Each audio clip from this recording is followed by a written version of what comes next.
Good morning, students. So, in our previous class, we come to know about the monohybrid cross and the dihybrid cross in the plants and also in the case of the animals. We come to know. Okay, in the plants we have taken the pea plant for the as an example, and in the case of an animal we have taken guinea pig as an example. Okay, so the Mendel, what he has done, he has experimented all those experiments like a monohybrid and a dihybrid. At the end, he proposed some of the laws. On the basis of his experiment, he proposed some of the laws, and we call them as a principles or the laws of inheritance. Whatever the Mendel has said, we call them as the principles or the laws of inheritance. Otherwise, Mendel's law. We also call it as a Mendel's law. Okay. So in that, he proposed three laws. Like the first one, we call it as a law of dominance. Law of dominance. And the second one, law of segregation. Okay. Law of segregation. And the third one, law of independent assortment. We call it as a law of independent assortment. Okay. We will see one by one. When it comes to the first law, otherwise the law of dominance, in that law, he proposed that when two contrasting characters are present in a single individual, that is a hybrid, only one character is considered as a dominance and other is recessive. As we have seen in the case of a monohybrid cross, we have seen pea plant, the height of a stem we have taken, right? So whenever in the case of a F1 generation we got the tall plant, but it is a heterozygous in a condition, right? So here we are going to see. So in the first case, if we have taken the tall plant and the dwarf plant, okay, tall plant and the dwarf plant, in these two, one will act as a dominant. In this, one will act as a dominant and the another one will act as the recessive. Okay, another one will act as a recessive. So if there are two traits what we are going to take, in those the one character will be act as a dominant, another one will be act as a recessive. Always in the case of a F1 generation, wherever we are going to see, in that case the dominant will going to be expressed, not the recessive. The dominant gene will be going to express. We might have seen there is a presence of a recessive gene, but the expression will be takes place. The whatever the dominant gene is present, that is going to be expressed. Okay. If we have taken the tall and the dwarf here, so in the case of a F1 generation, what we are going to see, the expression of the gene will be the tall gene is going to be expressed. So that is all about the law of dominance. Okay. If we have taken another example like the color of a flower, like a red and white. Okay. So red and white flower which we have taken, in this case the red will be act as a dominant and the white will be act as a recessive. Okay. Always dominant will express in the next generation. So that is what we are going to see in a law of dominance. Okay. So next, when it comes to the second law, the law of segregation. Law of segregation, it states that whenever a pair of factors is brought together in a hybrid, they segregate or separate during the formation of a gametes. Okay. So what that means here,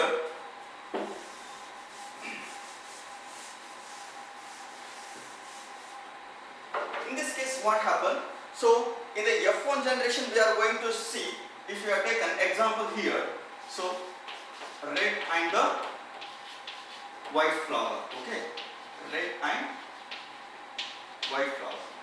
So in the F1 generation we are going to get, there will be a capital R, small r, right? In the case of a F1 generation, what we are going to get, the capital R, small r.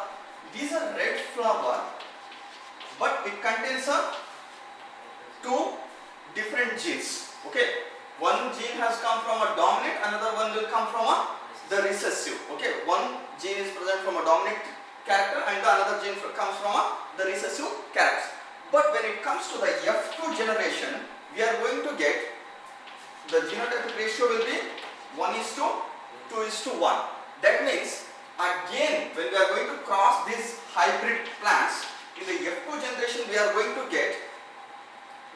will be the tall plant, that is a pure tall we are going to get, that contains a completely pure genes we are going to get. And 2 will be the heterozygous red we are going to get.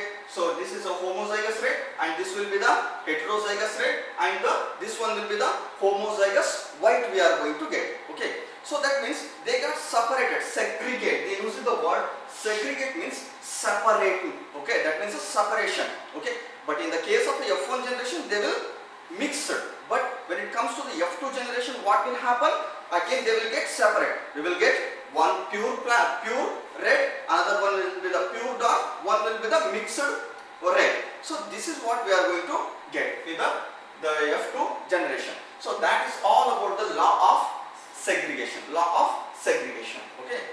So now the third law.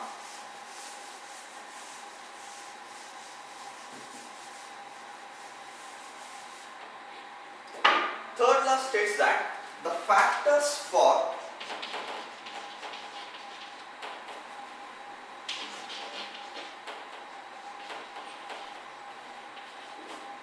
two or more pairs of contrasting characters are distributed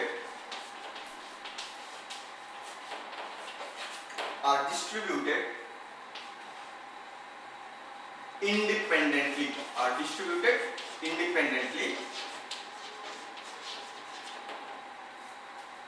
of one another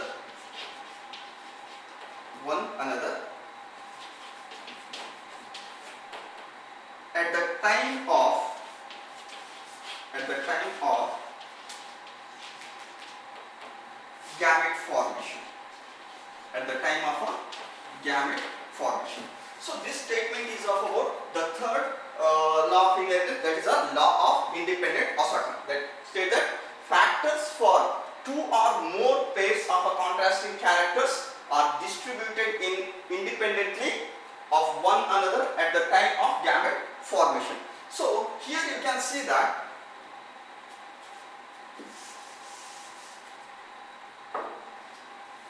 this law is related to the dihybrid cross. Whatever the two laws we have seen in, before that, so like a law of dominance and the law of segregation, those two are related to the monohybrid cross, and law of independent assortment is related to the dihybrid cross.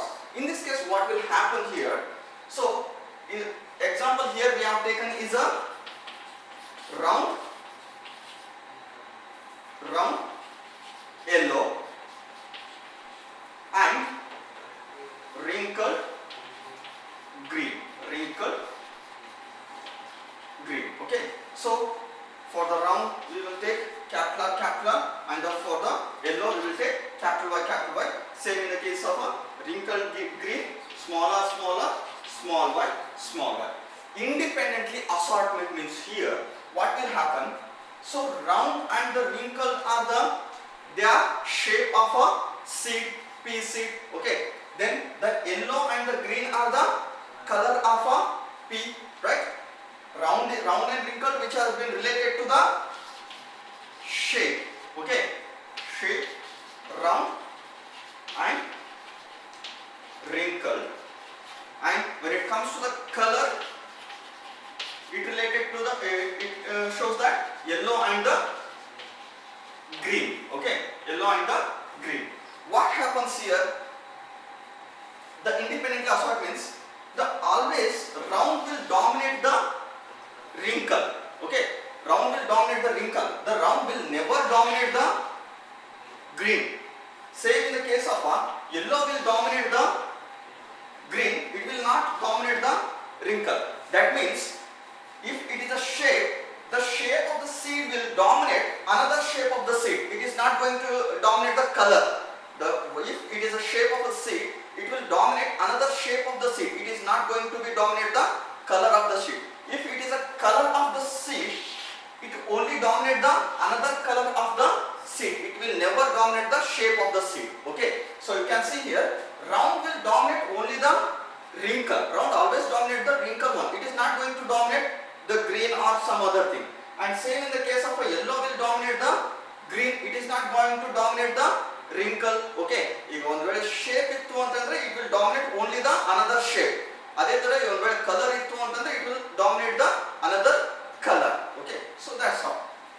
That is what the independently assortment. Okay, the law of independent assortment. Okay, so in this case we have seen three laws of inheritance. The first one is a law of dominance, the second one is a law of segregation, and the third one is a law of independent assortment. So next we will concentrate on the test cross.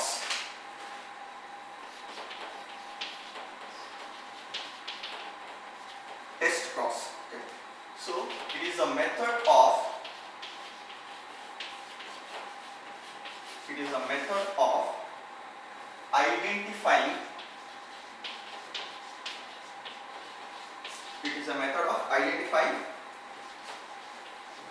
identifying the genotype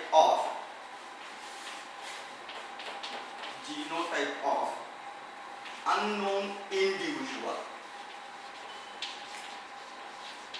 unknown individual. Okay, so what will happen in this case? So test cross states that it is a method of identifying the genotype of unknown individuals. Okay, so when it comes to the phenotype, we are easily able to say that by observing that individual or the organism, right? We can say that by observing that, whether it is a tall or dwarf, whether it is a red or white. When it comes to the genotypes, genes we can't see them, right? We are not able to see the genes.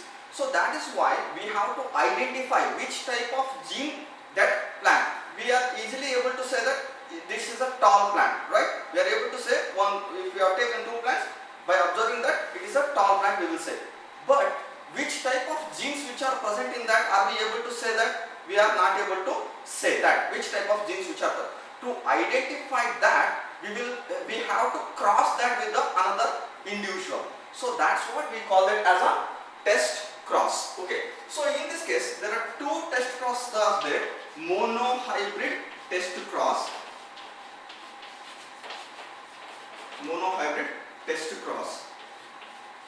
Here we are going to take the parent one generation plant. Okay, so in this case we will take F1 hybrid. We will take the F1 hybrid plant. We are going to cross that with the recessive plant. Recessive parent plant. Okay, so F1 hybrid means, in this case the gametes here we are going to take. So for the F1 capital T and the small t. F1 hybrid, which is an unknown, we call it as a unknown. So capital T, small t. And when it comes to recessive parent of that plant means what will be there? It will be the small t. Okay, we are going to cross this unknown plant with the recessive parent plant. Okay, so now in the case of a F2 generation, what we are going to get? Okay, for here you can see in the Punnett square, we will take one the male and the female. So we will take one plant, capital T, small t, then small t. So now capital T, small t, and the small t. Capital T, small t, small t. So in this case what we got? We will get 50% of a tall which are heterozygous. You can see here the 50% of a tall plant, they are heterozygous in condition. Then the 50% of them are a dwarf plant, homozygous. So now we come to know that the genotype of this F1 hybrid is a capital T, small t. Okay, it is a heterozygous tall. Heterozygous tall we have. Okay, so that will show by in the result. We will this is the result. So which will show that the 50% of a tall and they are heterozygous in condition, and the 50% of the dwarf they are homozygous in condition. Okay, so this is all about the test cross which has been related to the monohybrid cross. Okay, test cross ಅಂದ್ರೆ ಏನು ಮಾಡ್ತೀವಿ ಅಂತಂದ್ರೆ we have to identify the genotype of an unknown plant. Okay, if some person or some individual has been given you some organism, we have to identify that which type of genes it has, whether it has a homozygous genes or whether it has a heterozygous genes. So we are not able to say by observing that. For that reason we are undergoing with the crossing that with the which plant, which organism, we have to cross that with the recessive parent plant. Okay, this unknown plant we are going to cross that with the recessive parent plant. So in the result whatever we will get in the 50% of the tall and the 50% of the dwarf organisms we are going to get. Okay, so the next one, the test cross, the dihybrid test cross.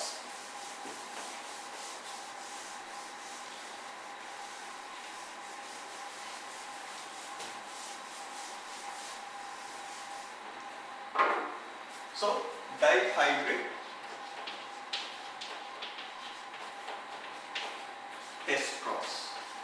Same here also we are going to take like the parent one generation,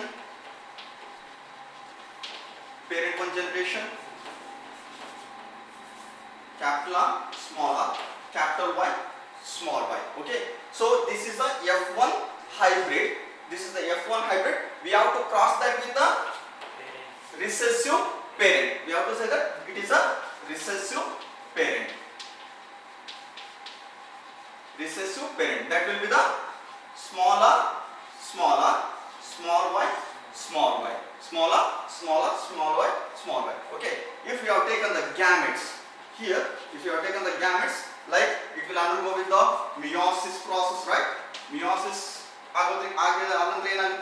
we will get the gametes like capital R, capital Y, capital R, small y, then small r, capital Y, and the small r, small y, smaller, small y. So here we are going to take, it is like the common, in the mathematics you might have taken the common, right? They are same. Okay, whatever in the F1 generation we are going to get the same result. So that's why we will take one r and the one y. Okay, so now in the case of F1 generation what we are going to get, so we have to cross in this way. Okay, so first capital R, small r, capital Y, small y. Okay, now next, then capital R, small r, then small y, then small r, capital Y, small y. Okay, then small r, small y, small y. Okay, so we got the all are different, right? All are the different things. So in the result we have to mention like, okay, 1:1:1:1, 1:1:1 we got in the F1 generation. Like so one what we got, round yellow, we got a one round yellow, and another one we got a round green, then the third one wrinkled yellow, and another one wrinkled green. All are different from one another. So that's why we will say that 1:1:1:1. So this will conclude that, this result will conclude that, so whatever the unknown hybrid is there, it is the heterozygous round yellow. It is a heterozygous round yellow. Okay, so this is all about the test cross. Okay, so today we concentrated on the law of inheritance, like a first one law of dominance, second one the law of segregation, and the third one is the law of independent assortment. After that we come to know about the what is the meaning of a test cross, and there are two test cross we have done. One will be the monohybrid test cross, another one will be the dihybrid